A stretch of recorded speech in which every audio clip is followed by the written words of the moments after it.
السلام عليكم ورحمة الله وبركاته.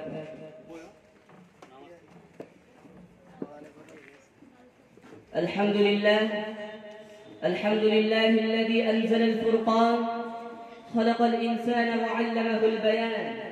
أشهد أن لا إله إلا الله وحده لا شريك له، خالق الإنس والجان.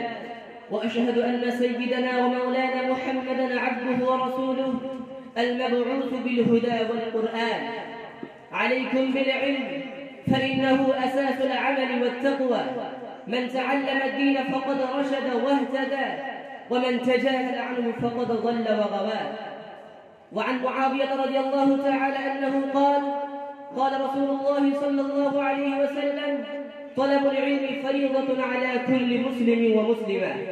وعن أنس رضي الله تعالى أنه قال رسول الله صلى الله عليه وسلم: من يرد الله به خيرا يفقهه في الدين. وقال عليه الصلاة والسلام: من لم يتعلم. واعلموا أن قدر الفرد من العلم علم العقائد والطهارة والصلاة والزكاة والصوم والحج على حسب الضرورة. فيا عباد الله، أوصيكم ونفسي أولا بتقوى الله، وأحثكم على طاعة الله.